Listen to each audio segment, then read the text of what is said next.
हरिओम नमो नमः। आप सभी का भार्गव संस्कृत पाठशाला में स्वागत है। हम लोग अभिज्ञान शाकुंतलम को देख रहे थे।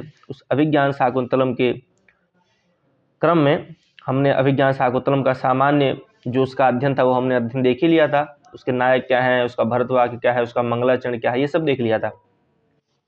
और महत्वपूर्ण सूक्तियाँ जो उसके एग्जाम में आपसे पूछी जाती है, सूक्ति से तात्पर्य की कोई एक पंक्ति दे देगा और आपसे पूछ लेगा कि किस ग्रंथ से है अथवा किस कवि से संबंधित है।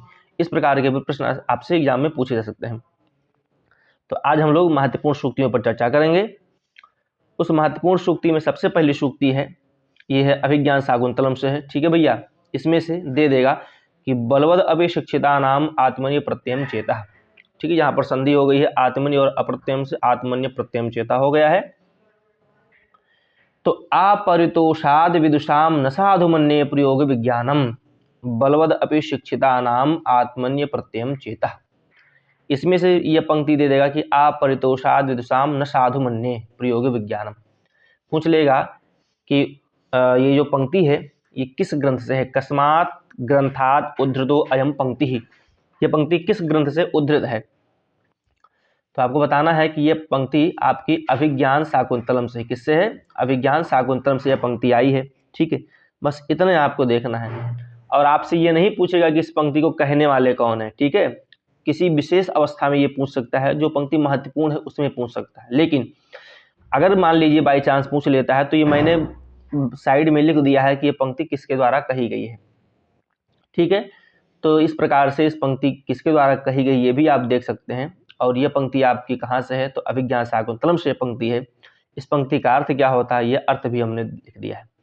और इसके साथ ही मान लीजिए ऐसी ही कोई पंक्ति दे करके पूछ ले उसमें छंद क्या है और अलंकार क्या है, तो भैया छंद भी बता दिए हैं और अलंकार भी इसमें साथ में बता दिया गया है। ठीक है, ये बहुत ही महत्वपूर्ण है आप लोगों के लिए। ठीक है, चलिए तो शुरू करते हैं हम लोग। पहली जो सूक्ति है, सूक्ति क्या है, जो सूक्ति इंपॉर्टेंट है वो केवल एक लाइन में है। जो श्लोक ही हमको लगा कि ये श्लोक पूरा आपको बताना चाहिए, वो पूरा श्लोक भी आपके लिए है। ठीक है, तो है कि अपरितोषाद विदुषाम न साधु मन्ये प्रयोग विज्ञानम बलवद अभिशिक्षिता नाम आत्मन्य प्रत्ययम चेता। ये पंक्ति आपकी कहाँ से आई है, तो ये पंक्ति आपकी अभिज्ञान शाकुंतलम से आई है। अर्थ क्या है, इसको सूत्राधार कहता है। विद्वानों के संतोष तक, अर्थात विद्वान संतोष जब तक विद्वानों को संतोष न हो जाए तब तक, अर्थात जब तक विद्वान संतुष्ट न हो जाए तब तक मैं अपनी अभिनय कुशलता को ठीक ठाक या सफल नहीं मानता हूँ। क्यों नहीं मानता है, तो कह रहा है कि शिक्षिता नाम अपि, माने शिक्षिता नाम अपि, जो सज्जन व्यक्ति हैं, शिक्षित लोग हैं, उनका मन भी आत्मनि, ठीक है, उनकी जो आत्मा है उनका भी मन है, वो क्या कहता है, वो कहता है कि अपने ऊपर चेता, उनका मन जो अपने ऊपर भी विश्वास से रहित होता है। सूत्राधार आया है और वो सामाजिकों के सामने मंच पर वो नाटक जो दिखाएगा, तो जब तक सामाजिक लोग प्रसन्न नहीं हो जाते, सामाजिक संतुष्ट नहीं हो जाते, तो कैसे सिद्ध होगा कि सूत्रधार ने जो सब कथा बताई है या जैसा कार्यक्रम हुआ है वो बहुत अच्छा रहा। जब देखने वाले जो व्यक्ति हैं वो प्रसन्न हो जाएंगे, वो तारीफ करेंगे, तब तो इस सूत्रधार के द्वारा जो अभिनय या और जो कुछ किया जा रहा है वो सफल होगा। उसी के बारे में इसमें ये बता रहा है।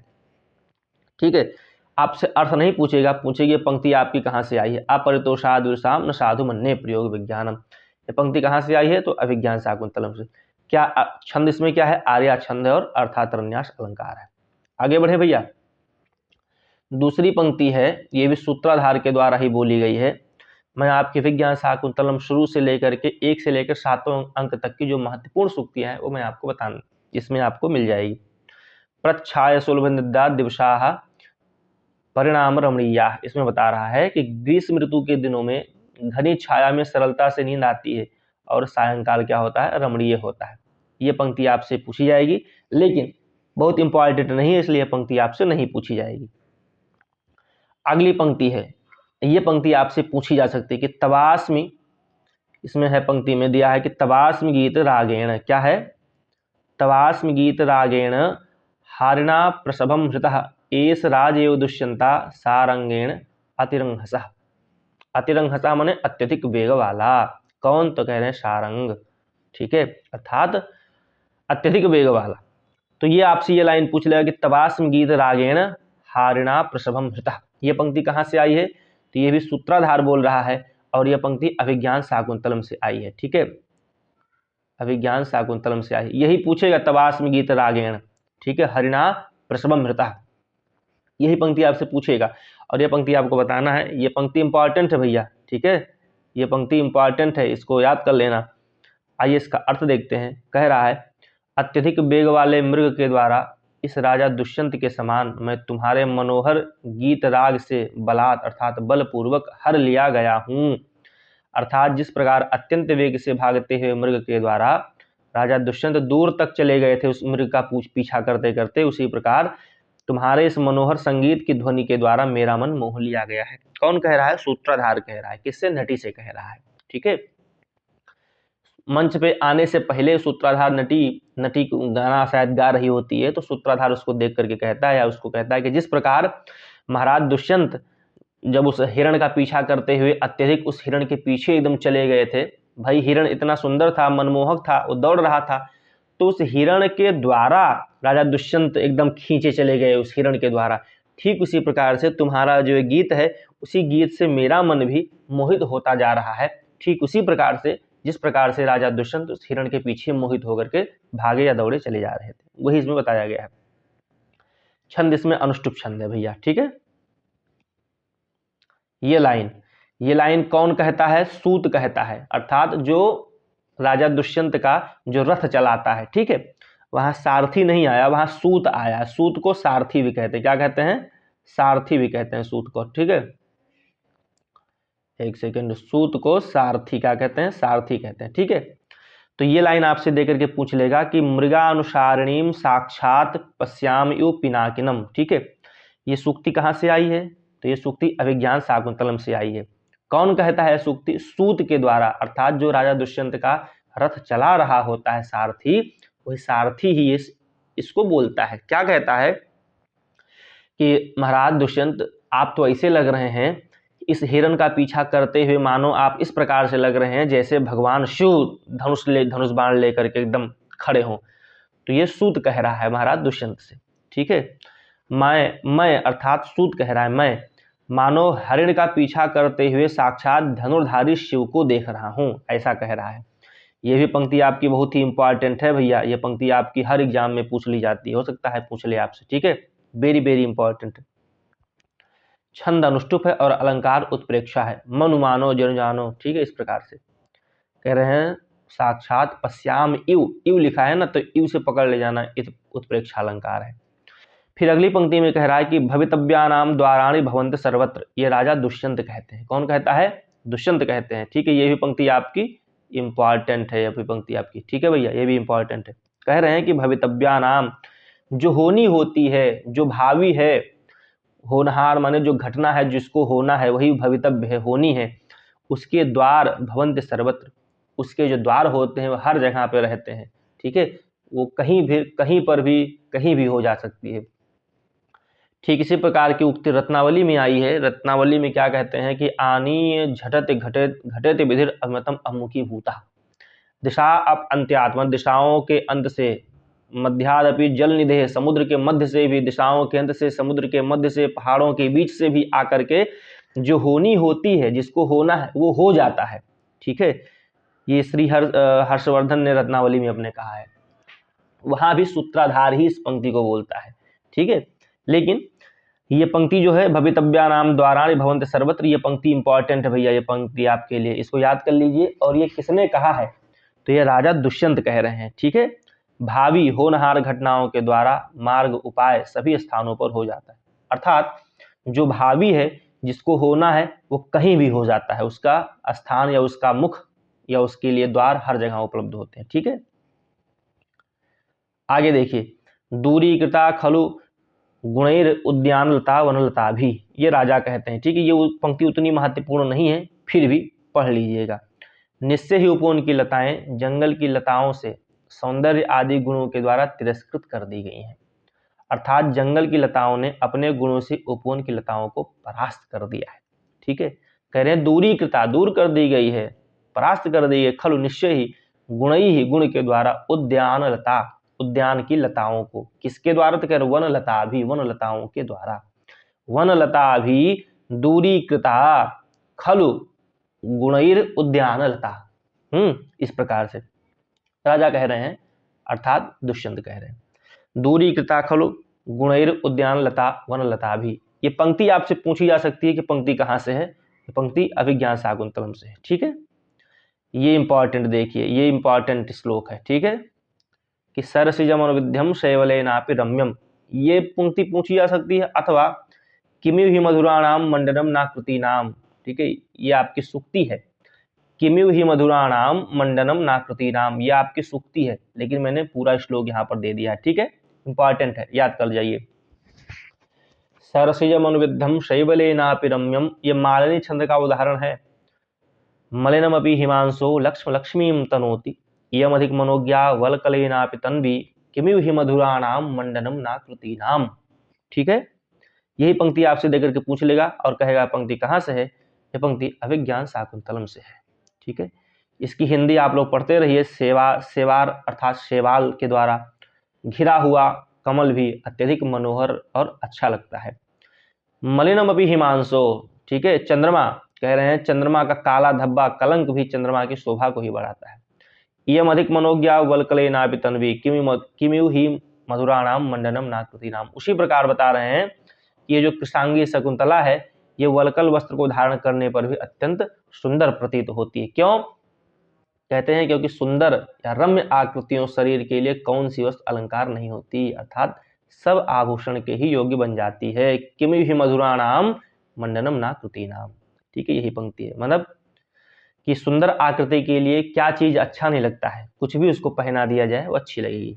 ठीक है, ये पंक्ति आपके लिए इंपॉर्टेंट है। अर्थात रन्यास अलंकार है, मालिनी छंद है। ठीक है भैया। सताम संदेह पदेशु वस्तु प्रमाणवंतः कर्ण प्रवृत्तया, ये भी राजा दुष्यंत कहते हैं। ठीक है, सताम संदेह पदेशु वस्तुसु प्रमाणवंतः कर्ण प्रवृत्तया, ये पंक्ति आपकी इंपॉर्टेंट है। क्या है? इंपॉर्टेंट पंक्ति है। संदेहास्पद वस्तुओं के विषय में सज्जनों के अंतःकरण की प्रवृत्तियां या आत्मा की आवाज क्या होती है? प्रमाण या निर्णय का कारण होती है। ठीक है, ये भी लाइन आपके लिए इंपॉर्टेंट है। ना प्रभा तरलम ज्योतिरुदयति वसुधा तलात, ये भी लाइन एग्जाम में आपसे पूछ ली जा सकती है। ये भी लाइन क्या है? इंपॉर्टेंट है। ठीक है, कह रहे न प्रभा तरलम ज्योतिरुदयति वसुधा तलात, कांति से चमकती हुई बिजली भूमि भूतल से उत्पन्न नहीं होती, ऐसा बता रहे हैं। ये राजा दुष्यंत सोच रहे हैं। देखिए पीछे लिख दिया कौन कौन किसकी उक्ति है, सब ध्यान दीजिएगा आप लोग। ठीक है, ये दो पंक्ति इंपॉर्टेंट है। ठीक है, ये पंक्ति दे करके अर्थ नहीं पूछेगा या किसके द्वारा कही है ये भी नहीं पूछेगा इसमें, बस इसमें यह पंक्ति कहाँ से आई है? अभिज्ञान शाकुंतलम से। ठीक है, आशंक से यदग्निम तरिदम स्पर्श क्षमम रत्नम, राजा कहते हैं जिसको मैं अग्नि की तरह उष्ण या गर्म या जलने के योग्य समझता था, अरे वो तो रत्न के समान शीतल है, रत्न के समान उस रत्न को एडॉप्ट माने उसको धारण करने या स्पर्श करने की योग्य है तो रत्न है। क्यों? वो जब राजा दुष्यंत ने देखा कि इस आश्रम में इतनी सुंदर कन्या है, तो राजा दुष्यंत के हृदय में रति का भाव प्रविष्ट होता है और उनके हृदय में प्रेम होता है। लेकिन वो सोचते हैं मैं क्षत्रिय हूं और ये एक ब्राह्मण कन्या है, तो यदि मैं इसको चाहूंगा तो मैं जल जाऊंगा। क्यों? क्योंकि क्षत्रियों और ब्राह्मण कन्या विवाह शायद संभव ना हो, ऐसा मान सकते हैं। ठीक है, लेकिन इसलिए राजा को थोड़ा सा भय था। लेकिन जब बाद में ये पता चला कि ये भी एक क्षत्रिय कन्या है, तब राजा ने सोचा जिसको मैं तो अग्नि समझ रहा था वो अग्नि न होकर के सुंदर रत्न है और जिस रत्न को हम स्पर्श कर सकते हैं, धारण कर सकते हैं, अर्थात मेरा इसके साथ विवाह हो सकता है। वही इसमें कह रहे हैं कि आशंक से यदग्निम तदिदम स्पर्श क्षमम रत्नम, ये भी इंपॉर्टेंट है। ठीक है, जिसको तुम हृदय अग्नि समझ रहे थे वह स्पर्श योग्य रत्न है, राजा अपने मन में कह रहे हैं। इसके बाद गच्छति पुरः शरीरम धावति पश्चाद संस्कृत चेतः चीनान सुकम्यु केतो प्रतिवासम नियमानस्य, राजा कह रहा है गच्छति पुरः शरीरम धावति, ये इतनी लाइन देकर के आपसे पूछ लेगा। कहाँ की है? अभिज्ञान शाकुंतलम से है। ठीक है, राजा जब उस महर्षि कर्ण के आश्रम से अपने राज्य अर्थात हस्तिनापुर लौट रहे होते हैं तो इस प्रकार की स्थिति राजा की बनती है। ठीक है, क्या कहते हैं? गच्छति पुरः, आगे जाते हुए, शरीरम धावति पश्चात संस्कृत चेता, माने शरीर तो आगे जा रहा है लेकिन हमारा जो मन है वो मेरे से अपरिचित होकर के या मेरे से ना होकर के, मेरा मन मेरा ही ना होकर के वो पीछे की तरफ जा रहा है। मान लो ये रथ है, रथ से राजा आगे जा रहे हैं, तो शरीर तो उनका आगे जा रहा है, लेकिन जो मन है वो मन आगे न जा करके पीछे जा रहा है। कहाँ? शकुंतला के पास। ठीक है, यह इसमें बता रहे हैं। ये पंक्ति है, गच्छति पुरः शरीरम धावति पश्चाद संसुतः चेता चीनान सुखमिव केतो प्रतिवासम नियमान से राजा कह रहे हैं। ये हिंदी पढ़ लेना, हिंदी कोई बहुत इंपॉर्टेंट नहीं है, ये पंक्ति देकर के पूछ लेगी कि ये पंक्ति कहाँ से है। पंक्ति अभिज्ञान शाकुंतलम से है। ठीक है, छंद उसमें आर्या अलंकार उत्प्रेक्षा है। कामी ही स्वताम पश्यति, ये भी लाइन इंपॉर्टेंट है भैया। कामी स्वताम पश्यति, अर्थात काम से पीड़ित या कामाशक्त या प्रेम में आसक्त व्यक्ति सर्वत्र अपनी ही बात को देखता है। यदि कोई व्यक्ति प्रेम किसी से कर रहा है, तो यदि वहां पर कोई और बात चल रही होगी तो वो समझेगा कि यहाँ पर भी मेरी ही बात चल रही है। वही कह रहे हैं कामी स्वताम पश्यति, वो हर जगह अपने आप को ही देखता है, अपनी ही बात को समझता है, अपनी ही बात को देखता है। इंपॉर्टेंट है। समः प्रधानेषु तपोधनेषु गूढ़म हिदाहता क्षम्यताम, समप्रधानेषु तपोधनेषु गूढ़म ही दाहात्मक अस्ति तेजा, मतलब जलाने वाली तेज रहती है। दाहात्मकम अस्ति तेजः स्पर्शानुकूल इव सूर्यकांतस तदन्य तेजो अभिभावाद वमन्ति। ठीक है, तब वो अपने अभिभव को क्या करते हैं? वमन करते हैं, अर्थात उसको निकालते हैं, दिखाते हैं। ये ऋषियों के बारे में कह रहे हैं, राजा दुष्यंत कह रहे हैं। समप्रधानेषु तपोधनेषु गूढ़म, कह रहे हैं शांति प्रिय जो तपस्वी होते हैं, यद्यपि ऋषि मुनि एकदम शांत प्रिय होते हैं, लेकिन उन शांत प्रिय ऋषियों में भी जलाकर भस्म कर देने वाली अग्नि होती है, तपोधनेश। ठीक है, तप ही धन है जिसका ऐसे तपस्वियों में गूढ़ छुपी हुई होती है। क्या? दाहात्मकम अस्ति, मतलब दाहात्मक, जला देने वाली तेज, तेज। ठीक है, वही बता रहे हैं इसमें। ये पंक्ति आपसे एग्जाम में पूछ लेगा कि भैया समप्रधानेषु तपोधनेषु गूढ़म ही दाहात्मकम अस्ति तेजः, ये पंक्ति कहाँ से है? तो ये पंक्ति आपकी अभिज्ञान शाकुंतलम से है। थोड़ा सा यहाँ पर वो हो जा रहा है। ठीक है, खैर इसको देख लीजिएगा आप। कह रहे हैं शांति प्रधान तपस्वियों में जला देने वाला या भस्म कर देने वाला जो तेज है वो गूढ़ रहता है, छिपा रहता है।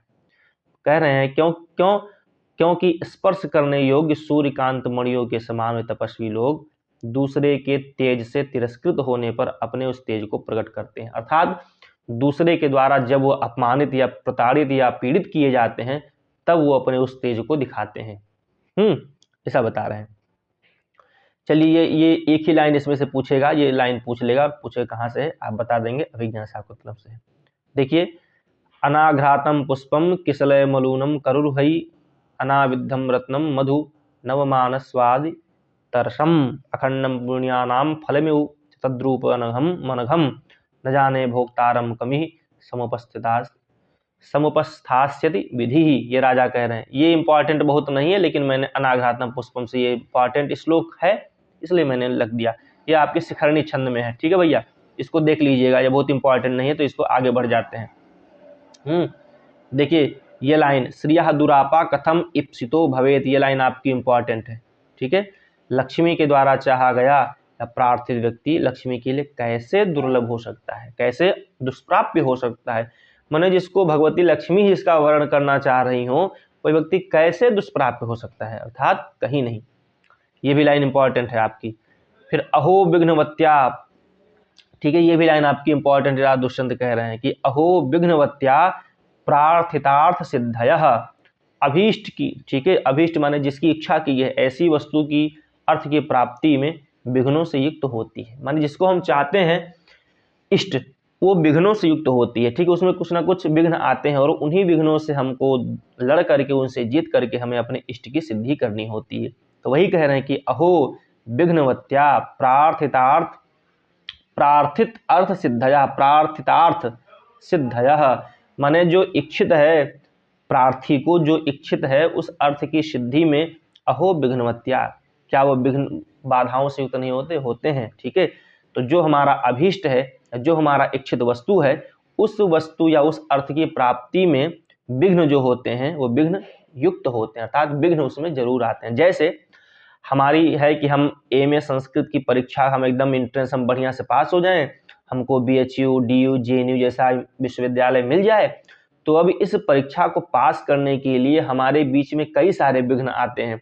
शादी विवाह पड़ता है, मरनी करनी पड़ती है, मोबाइल, सबसे बड़ी विघ्न तो मोबाइल है कि दिन भर फेसबुक, व्हाट्सएप, इंस्टाग्राम और अच्छी अच्छी चीज़ें उस मोबाइल में देखते हैं, लेकिन पढ़ने वाली चीज़ नहीं देखते हैं। तो ये सभी विघ्न हैं और इन्हीं विघ्नों से बच करके हमको एमए परीक्षा पास करनी है। तो वही कह रहे हैं कि जो इष्ट है उस इष्ट की प्राप्ति में, उस अर्थ या उस जो इच्छित फल है उस इच्छित फल की प्राप्ति में अनेक बाधाएं होती हैं। अर्थात वह जो हमारा इच्छित फल है या इष्ट है उसमें अनेक सारी बाधाओं से वह युक्त होता है। ठीक है, यही बता रहे हैं। लाइन इंपॉर्टेंट है, पढ़ लीजिएगा, आपका एग्जाम में आ जाएगा। फिर देखिए ये चौथे अंक में हम लोग पहुंच गए हैं। महर्षि दुर्वासा उसको श्राप देते हैं किसको, शकुंतला को। ठीक है, ये महर्षि दुर्वासा के द्वारा कहा, ये श्राप है, लेकिन ये दुर्वासा के द्वारा श्राप बताया नहीं गया है। ये वहां पर किसी, क्या नाम है, सीताराम, ये किसके द्वारा ये श्राप बताया गया है, एक सेकेंड में आपको बता दे रहा हूं कि श्राप किसके द्वारा बता दिया गया है। जो उनकी दो सखियां होती हैं उस दो सखियों के द्वारा ये श्राप क्या हुआ, बता दिया गया है।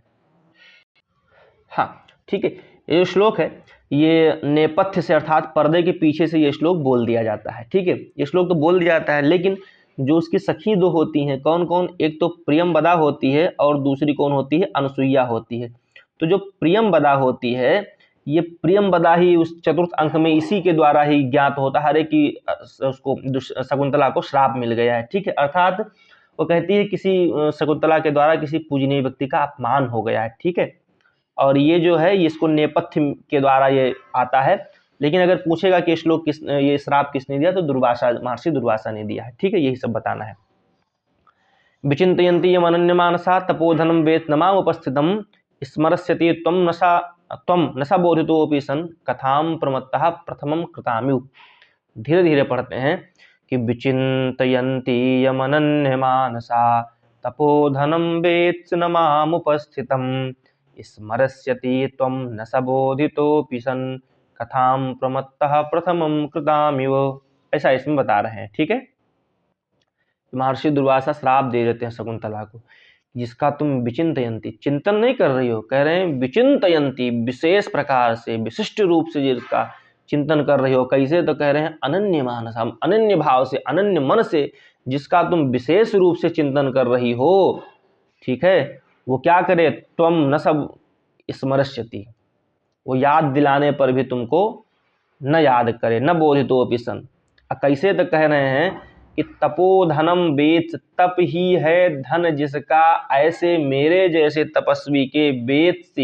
ठीक है, न माम उपस्थितम, मेरे उपस्थिति को भी तुम नहीं समझ रही हो, नहीं जान रही हो।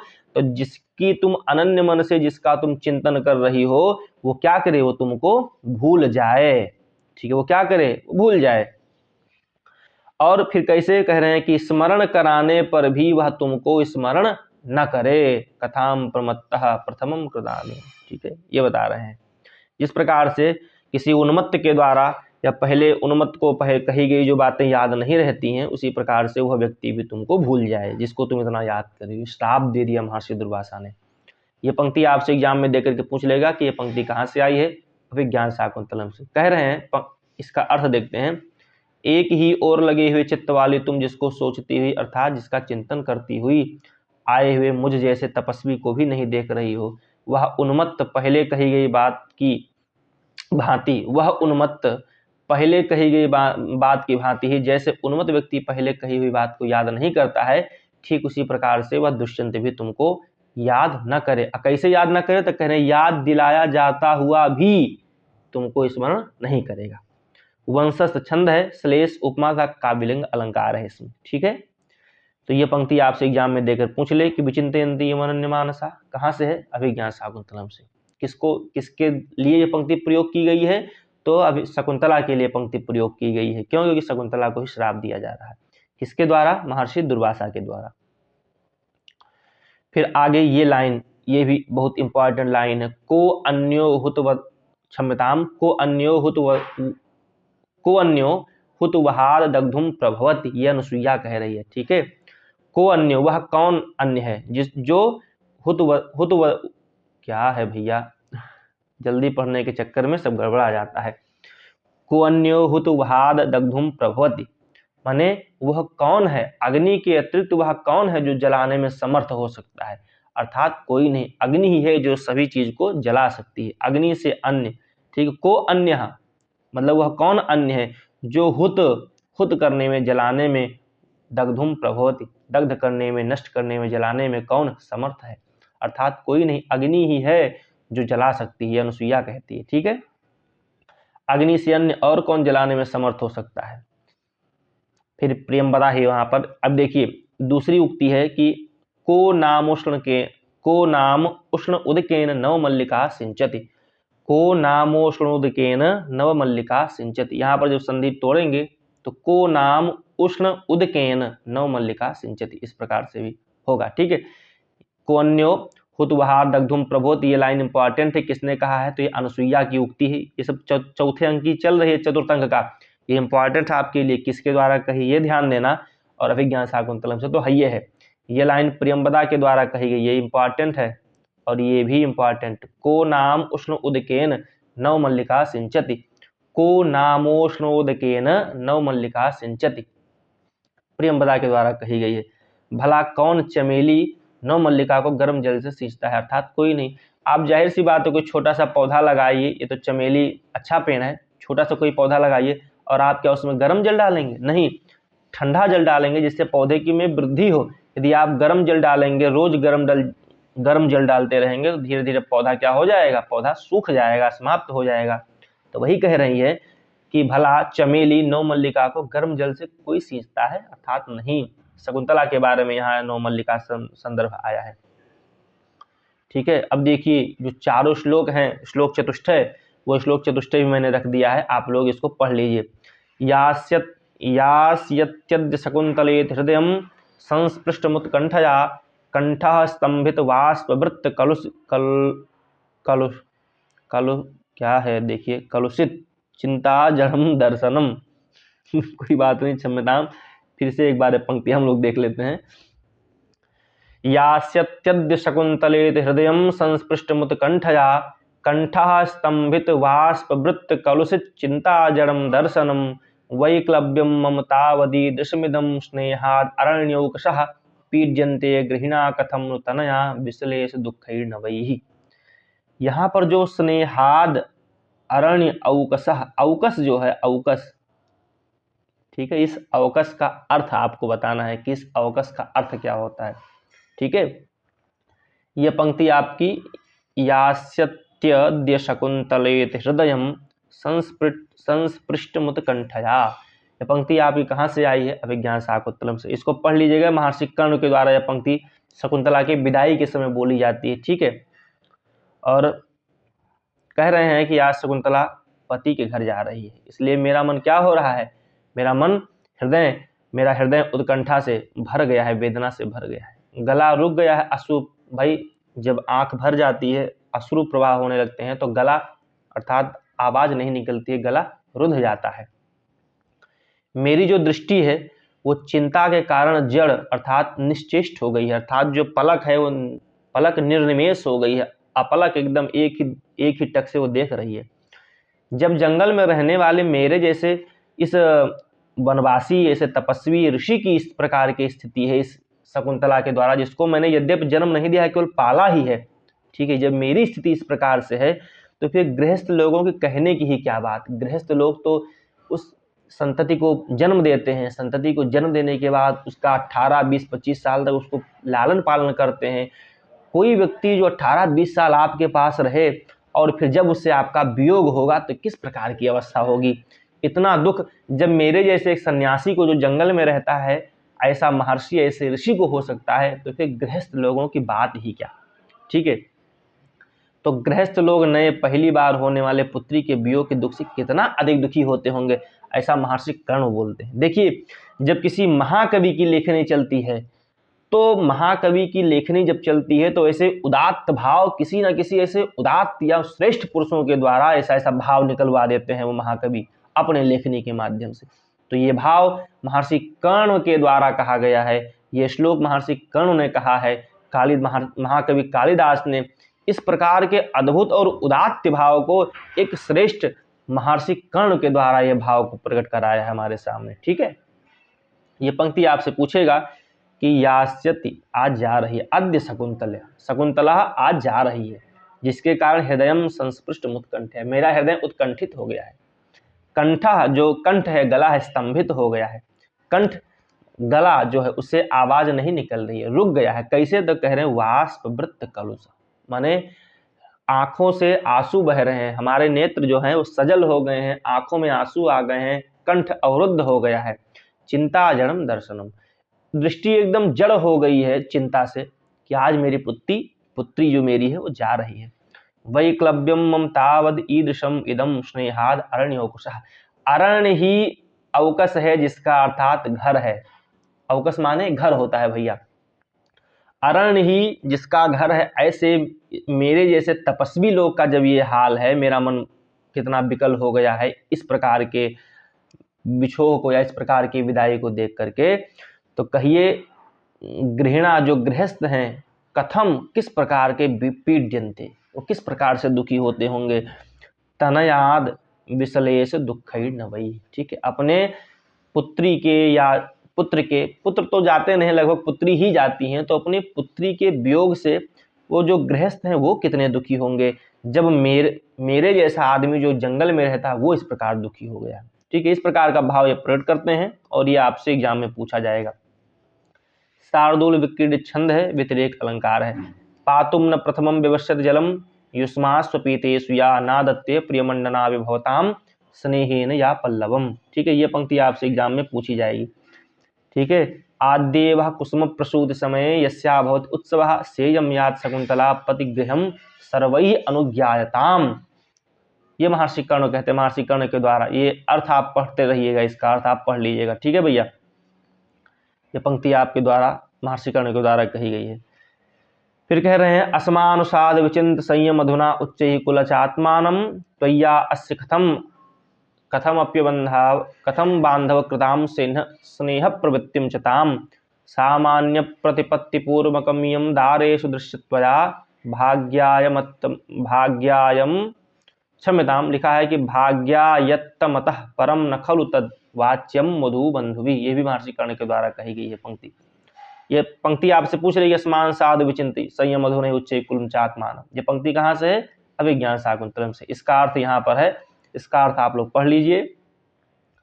क्या है कि संयम इंद्रिय निग्रह रूपी धन वाले हम लोगों को अपने ऊंचे कुल को और तुम्हारे ऊपर शकुंतला के किसी भी प्रकार के बंधुओं के द्वारा ना कराए गए उस स्वाभाविक प्रेम व्यवहार को या प्रेम व्यापार को भी भली भांति विचार करके तुम्हारे द्वारा शकुंतला पत्नियों रानियों के समान गौरव आदर के साथ देखी जानी चाहिए। इसके आगे इसका भाग्य जाने, इसके अधिक भाग्य के अधीन है, अर्थात इससे आगे ये सब भाग्य के अधीन है। वह निश्चय ही वधु कन्या के संबंधियों भाई बंधुओं द्वारा नहीं कहा जाना चाहिए, अर्थात उसके विषय में कन्या के भाई बंधुओं को कुछ नहीं कहना चाहिए। महर्षि कर्ण कहते हैं इसके लिए, राजा के लिए, कि राजा को ये बताना। ठीक है, फिर शकुंतला को उपदेश देते हैं कि शुश्रूष गुरुन कुरु प्रिय सखिम वृत्तिम सपत्नी जने। यदि इस प्रकार का उपदेश हर पिता अपने पुत्री को दे दे तो उस आजकल जो माता और पिता आजकल जो वृद्धा आश्रम में जो जाते हैं वृद्धा आश्रम की नौबत ना आए। यदि ये भाव हर माता पिता अपने पुत्री को और अपने पुत्र को दें, यहाँ पर तो पुत्री के लिए ही प्रयोग है, लेकिन यदि ये भाव सारे पिता सारी माता लोग अपने पुत्री को दें और वो पुत्री इस भाव को समझे तो कभी घर में क्लेश नहीं होगा, भाई भाई का बंटवारा नहीं होगा, माता पिता वृद्धाश्रम में नहीं जाएंगे। ये शुश्रूष क्या है? शुश्रूषस्व गुरून् कुरु प्रिय सखी वृत्तिम सपत्नी जने भर्तुः विप्रकृतापि रोषणतया मां स्म प्रतीपम गमः भूयिष्ठा भवदक्षिणा परिजने भाग्येषु नुत्सेकनी यान्तेव गृहिणी पदम युवतयो वामा कुलस्याधया। वामा कुलस्याधया यह पंक्ति कभी पूछ ली जाती है। ठीक है, वामा कुलस्याधया कहाँ की पंक्ति है? तो अभिज्ञान शाकुंतलम। क्या कहते हैं? गुरुजनों अर्थात बड़ों की सेवा करना, सपत्नियों जो तुम्हारे पति की दूसरी भी पत्नी होंगी उनके साथ प्रिय सखी जैसा व्यवहार करना। पुत्री, तिरस्कृत होने पर भी क्रोध के कारण पति के प्रतिकूल आचरण न करना। यदि मान लो पति ने कभी डांट दिया या किसी ने डांट दिया तो आप पति के प्रतिकूल आचरण क्रोध में भी न करना। सेवक और सेवकाओं के प्रति अत्यधिक उदार रहना। अपने अच्छे भाग्य पर अभिमान मत करना, अभिमान रहित होना कि हमारा पति इतना कमाता है, गाड़ी है, बंगला है, या ऐसा ऐसा है, तो इस पर कभी अभिमान मत करना। ठीक है, इस प्रकार आचरण करने वाली युवतियां गृहिणी अर्थात गृह स्वामिनी, गृह लक्ष्मी के पद को शीघ्र ही प्राप्त कर लेती हैं। और इसके प्रतिकूल जो होती हैं वो क्या कहती हैं, इसके प्रतिकूल आचरण करने वाली युवतियां कुल के लिए व्याधि कष्ट का कारण या अभिशाप बन जाती हैं। छंद इसमें शार्दूल विकीर्णित है और रूपक अर्धन्यास अलंकार है। उसके बाद अति स्नेहा पाप संकी। ठीक है, ये भी अति स्नेहा पाप संकी, ये भी इंपॉर्टेंट है लाइन। अभिज्ञान शाकुंतलम से दोनों सखियां कहती हैं। ये भी पंक्ति पूछ लेता है, अर्थो ही कन्या परिकीय एव तामद्य संप्रेष परिगृहीतु जातो ममायम विशुद्ध प्रकामम प्रत्यार्पितन्यास इवांतरात्म। महर्षि कर्ण कहते हैं। ठीक है, कन्या वसुधा दूसरे का ही पराया धन है। आज उस कन्या को पति के पास भेजकर मेरा जो अंतःकरण है यह धरोहर लौटा देने वाले व्यक्ति के समान क्या हो गया, अत्यंत प्रसन्न हो गया है, निश्चित हो गया है। इसमें छंद है इंद्र वज्रा और उपेंद्र वज्रा, इसमें छंद है। ठीक है भैया, चलिए आज जितनी सूक्तियां हैं लगभग उस सूक्तियों को मैं बता दिया जाएंगे। आगे क्या है, ठीक है, इस प्रकार से अर्थो ही कन्या, ये लाइन आपसे देकर के पूछ लेगा और कहेगा कि ये लाइन कहाँ से है, तो ये लाइन अभिज्ञान शाकुंतलम किसके द्वारा है, महर्षि कर्ण के द्वारा कही गई है। ठीक है, चले देखिए ये भी पंक्ति इंपॉर्टेंट है। भवंती नम्रस्तरभा फलागमय, ये सारंगरों के द्वारा कहा गया है। भवंती नम्रस्तरभा फलागमय, ये आपकी नीति शतक में भी ये पंक्ति मिलती है। ठीक है, तो ध्यान देना, अभिज्ञान शाकुंतलम में भी है, मार देना अभिज्ञान शाकुंतलम। अर्थात जो वृक्ष, मान लीजिए ये कोई ऐसे ऐसे वृक्ष है, ठीक है, इस वृक्ष में ऐसे फल लग जाते हैं, जिस शाखाओं पर फल लग जाते हैं वो शाखा झुक जाती है। तो वही बता रहे हैं कि भवंती नम्रस्तरभा फलागमय, फल के आगम होने पर जब फल आ जाते हैं तो जो तरु होते हैं, वृक्ष होते हैं, वो झुक जाते हैं। वृक्ष फल के आने पर नम्र, झुके हुए होते हैं। भाव यह है कि जब व्यक्ति के अंदर संस्कार, व्यक्ति के अंदर विद्या, व्यक्ति के अंदर नीति, ज्ञान, विद्या, इस प्रकार के अनेक गुण रूपी जब फल आ जाते हैं तो वह व्यक्ति स्वभाव से झुक जाता है, नम्र हो जाता है। ठीक है, आपसे एग्जाम में पूछ लेगा कि यह पंक्ति कहाँ से है, अभिज्ञान शाकुंतलम से है। अनिर्वर्णीयम पर कलत्रम, ये भी पंक्ति इंपॉर्टेंट है भैया, और ये दोनों पंक्ति इंपॉर्टेंट है। आपसे पूछ लेगा किसके द्वारा कही है, राजा ने कहा है। दूसरे की स्त्री को ध्यान से नहीं देखना चाहिए। अनिर्वर्णीयम पर कलत्रम, कलत्र मतलब स्त्री। कह रहे हैं अतः परीक्ष कर्तव्यम विशेषात संगतम रह, अज्ञात हृदयेष्व एवं वैरी भवति सौहृदम। ये पंक्ति सारंगरों के द्वारा कही गई है। ये बहुत इंपॉर्टेंट नहीं है। ठीक है, ये लास्ट वाली जो पंक्ति है, ये पंक्ति कभी कभी पूछ ली जाती है।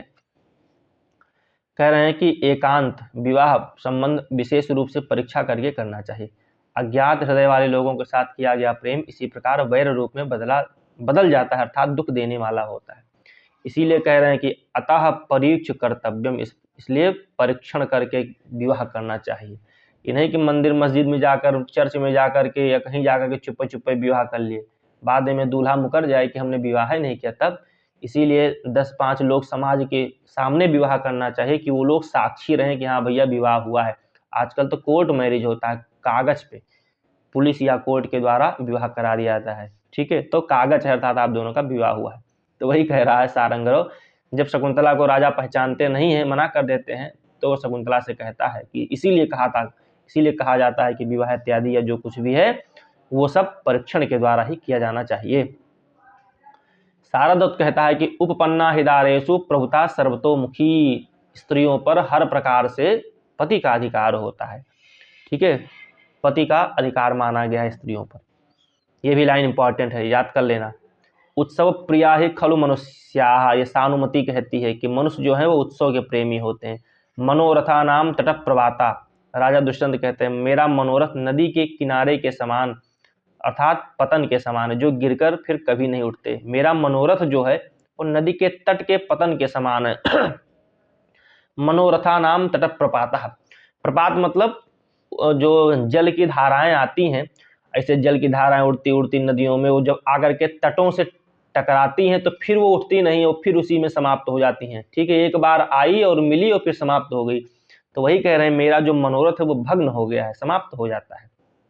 कौन कह रहा है? दुष्यंत कह रहे हैं कि जो मेरा मनोरथ है वो मेरा मनोरथ नदी के तट के पतन के समान है, अर्थात नदी के किनारे के समान की जो मनोरथ रूपी जो क्या बोलते हैं इसको, जो पानी में लहर, हाँ, जल प्रपात तट प्रपात। तो कह रहे हैं मेरा जो मनोरथ है वो नदी के तट के किनारे के पतन के समान है। ठीक है, ये भी लाइन आपसे, ये देखिए ये लाइन इंपॉर्टेंट है आपकी, ये लाइन इंपॉर्टेंट है आपकी, ये लाइन बहुत इंपॉर्टेंट नहीं है लेकिन फिर भी देख लेना। ठीक है, ये मंदारमाला हरिणा पिनद्धा, ये भी लाइन आपकी इंपॉर्टेंट है। ठीक है, आमृष्ट वक्षो हरिचंदनांका मंदारमाला हरिण पिनद्धा, ये दुष्यंत कह रहे हैं कि हरिचंदन से युक्त उस चिन्हित जो माला थी उसे इंद्र ने मुझको पहनाया, अर्थात मेरे को पहना दिया। इंद्र का पुत्र जो जयंत था वो चाहता था कि ये माला इंद्र उसे पहनाएंगे, लेकिन महाराज देवताओं के राजा जो हैं इंद्र, उस देवराज इंद्र के द्वारा मेरा इतना सम्मान किया गया कि अपने हृदय से लगी हुई उस माला को, जिसमें हरिचंदन से चिन्हित, चूंकि देवता लोग चंदन का प्रयोग करते हैं, चंदन का लेप इत्यादि लगाते हैं, और जिसमें हरिचंदन उन्हें सबसे ज्यादा प्रिय होता है, तो इंद्र के द्वारा अपने वक्ष स्थल पर लगे हुए हरिचंदन से चिन्हित मंदार पुष्प की माला मुझको पहना दी गई। हरिचंदन जो होता है वो देवता लोग अत्यधिक प्रयोग करते हैं, चंदन का लेप, और वो चंदन का लेप हृदय पे उनके वक्ष स्थल पे लगा था, और यदि चूंकि माला जब पहनते हैं तो वक्ष स्थल से लगी होती है, तो उस मंदार के माला में लगा हुआ हरिचंदन से युक्त जो माला थी, वो माला को इंद्र ने हमको पहना दिया। ठीक है, हरिणा पिनद्धा, मेरे को पहना दिया गया। चलिए ये भी लाइन इंपॉर्टेंट है, बहुत इंपॉर्टेंट नहीं है। स्रजमपि शिरस्य, ठीक, क्या कह रहे हैं कि स्रजमपि शिरस्संध क्षिप्ता धुनोत्य अहिशंकया। राजा क्या कहते हैं कि अहिशंकया, अहि अर्थात सर्प के शंका से क्षिप्ताम फेंक देता है। क्या? स्रजमपि शिरस्य, अंधा, जो अंधा व्यक्ति है वो सिर पर डाली गई पुष्प की माला भी सांप समझ करके, सोचा कि सांप आ गया उसको फेंक देता है। ठीक है, अर्थात उसके भाग्य में वो चीज नहीं होता है। चलिए अंतिम है कि उदेति पूर्वम कुसुमम तलह फलम घनोदय प्राक तदंतरम पयः, ये लाइन आपकी इंपॉर्टेंट है, ये भी अंतिम है, जो महत्वपूर्ण सूक्ति है उसमें आज अंतिम है।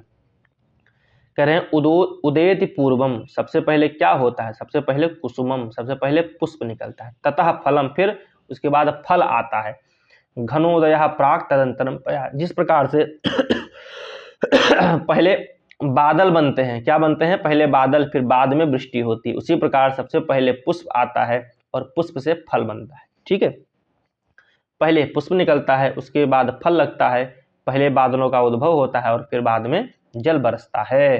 ठीक है, पहले जो कुछ भी होता है ये सब बता रहे हैं। चलिए आज जितनी सूक्ति थी सूक्ति हमने पढ़ लिया, थोड़ा सा पात्र परिचय देख लेते हैं, कौन कौन किसमें पात्र हैं। दुष्यंत इसका नायक है, सूत अर्थात दुष्यंत का जो सारथी है, बैखानस महर्षि कर्ण का शिष्य एक तपस्वी है, विदूषक, ये लाइन इंपॉर्टेंट है, अभिज्ञान शाकुंतलम का विदूषक कौन है? तो माधव्य। ठीक है, कहीं कहीं माधव्य भी मिलता है, क्या मिलता है? माधव्य, और कहीं कहीं माधव्य। ठीक है, महर्षि कश्यप जो है, कश्यप को ही कर्ण कहा गया है, सारंग और सारद्वत इन्हीं के शिष्य हैं। कांचुकी, अभिज्ञान शाकुंतलम का कांचुकी क्या है? तो उसका नाम है वातायन, वातायन नाम का कंचुकी है, जो रनिवास का देखभाल करता है, बूढ़ा आदमी ब्राह्मण रहता है। श्याल जो श्याला है वो नगर के रक्षाधिकारी अर्थात राजा का क्या है? शाला है। मातली जो है इंद्र के सारथी हैं। ठीक है, बालक सर्वदमन, भरत या दुष्यंत का पुत्र, सर्वदमन ही सबसे पहला नाम रहता है किसके? दुष्यंत पुत्र का, फिर बाद में भरत नाम पड़ता है।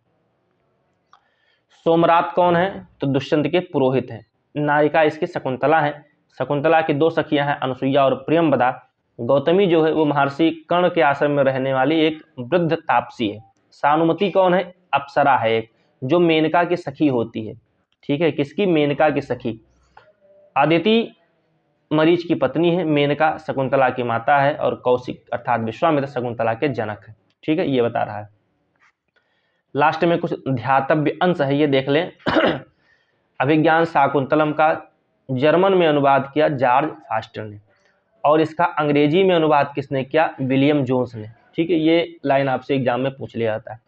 हस्तिनापुर जाते समय शकुंतला की अंगूठी गिर जाती है, कहाँ गिरती है? सची तीर्थ में गिर जाती है। ठीक है, ये इतना आपके लिए इम्पॉर्टेंट है। और यहाँ तक हम लोग इसको बंद कर देते हैं, क्योंकि वीडियो लंबी हो जाएगी, और लंबी हो गई तो कोई बात नहीं। आज जो आपके महत्वपूर्ण सूक्ति थे, सारे सूक्तियों को हमने बता दिया, इससे अतिरिक्त और कोई सूक्ति नहीं पूछी जाएगी। ठीक है, वीडियो अच्छा लगेगा तो लाइक, कमेंट और सब्सक्राइब तो करते रहना भाई। मिलते हैं अगले लेक्चर में, तब तक हरिओम, नमो नमः, महादेव।